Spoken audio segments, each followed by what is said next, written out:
Hi, this is Trevor Conquergood. Welcome to this week's R&K Software Club's video for the week. And our topic for this week is about the Sketch-A-Stitch Tools widget.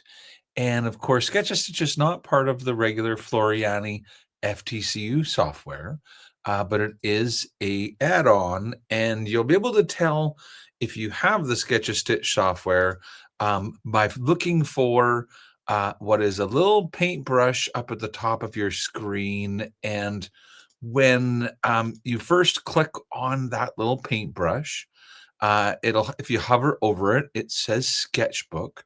And when you click on it, it shows you the Sketch-A-Stitch tool selector that we like to call the widget.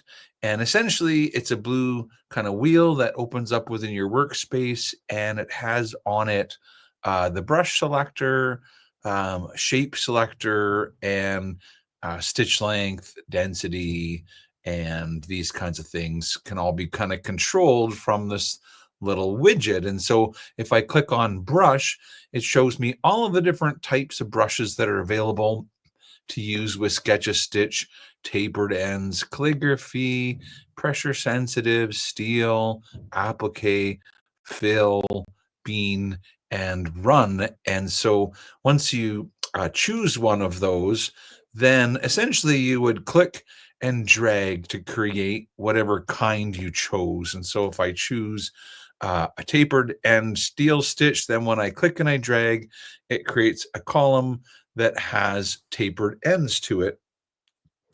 So looking at the widget, once you choose your, I guess, style or kind, then beside that is the shape. And right now it's currently set on drawing, but you also have things like circles and squares and hearts and stars and arrows and diamonds. And so if I choose the heart, then if I click and I drag and I let go, I will create a heart shape. And now it's whatever kind of stitch I've selected. So if I choose fill, then I'll get a filled in heart. If I choose on applique, then I will get an applique of my heart. So that's kind of how it works. And you can choose here from the different shapes. But if you want to draw your own shapes, then you choose the top option, and that is for the pen. And when I choose to have a pen as my option, and if my brush type is, for example, on the tapered ends, then when I click and I drag, I'll get a column that has a pointy end. Well, beside my brush selector is now a width selector. And so I can now choose to make my column wider or less wide. And so whichever one I choose will become kind of the highlighted one. And now I'm making a much wider one, but I can choose any width that I want to. And same thing here with the density. So now I can make it tighter and more close together or further apart. And so you can very quickly change your width and your density. Of course, if this is going to be a run stitch, then your option down here is not density, but it's stitch length. And you'll notice when you hover over that it tells you the pre-selected setting that you're going to be choosing. And then when you click and you drag, you'll get your stitches. There is quick access to the preferences from the Sketch-A-Stitch widget. So if you click on the preferences, it's going to open up all of the program preferences that you can customize that relate to the Sketch-A-Stitch program. So the first one you'll notice is called Auto Close Your Applique. And when that's checked off, that means if you draw an applique shape, so let's choose the applique tool type. And when I click and I drag and then I let go, it will close that applique shape. And of course, if you uncheck this, then if you click and drag and then let go, it will leave your applique as an open shaped applique. The other one here is called the Show the Last Stitch Marker. And that's really helpful, especially if you're doing run stitches, because it shows right where the needle is currently setting. And so if you grab the run stitch tool and you click and drag, you'll notice the little black dot representing where you finished.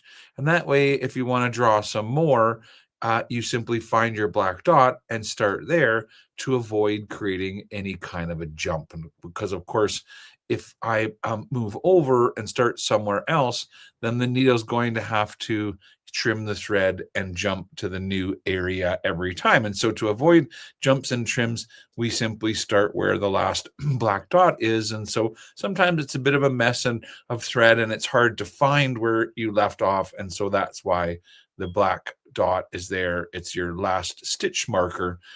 Finally, in here, you have the generate start stops as drawn. So if I turn that on, then notice that my needle is sitting right here. And if I start right there and I walk over here, then it will, I guess the generate start stops as drawn means when I click over here and I drag and then I come by there, the software will figure out that it's closer to connect the stitch here and not jump to the new. So basically, it'll walk backwards down to the beginning and then forwards to the end to avoid the jump. And if you want, if you want the software to do what's known as generate the starting and stopping points as you draw them, then you make sure that that is checked off in your properties box. If you don't want that to happen, then you can turn this off. But then if you start someplace like here and then you go closer by there, the program is still going to create. And if I turn on the 3D, you'll see what I mean. So it's about whether or not it finds the closest join or whether it goes to wherever you told it. And so currently my needle is set here. If I turn on generate start stops as drawn, then if I draw a line that starts over here, but at some point it goes closer, and then ends down here, then it takes care of learning the best place to jump it as opposed to there. Anyway, these are all the things that you can control within your preferences. And on the right hand, or I guess the left hand side of your preferences, you have the ability to take control of the sequence of your brushes. So if you wanted to move them up or down, you can also take control of the widths. And if you find that there's just a width that you don't need, you could remove it. And you could, of course, add new widths, densities, and stitch lengths. So with this little selector here, I can customize the results that get shown when I click on my widget for all of the different brushes and stitch lengths and densities. And so if you have the Sketch a Stitch program, you will know because you will have the paintbrush here on your top toolbar. And when you go ahead and click on it, that's what brings up the Sketch a Stitch widget. And as you can see, there's a lot of very fun and easy tools to use to create embroidery with the Sketch a Stitch program. And so we hope you enjoyed this week's R&K Software Club's video for the week. Until next week, have a great day and bye for now.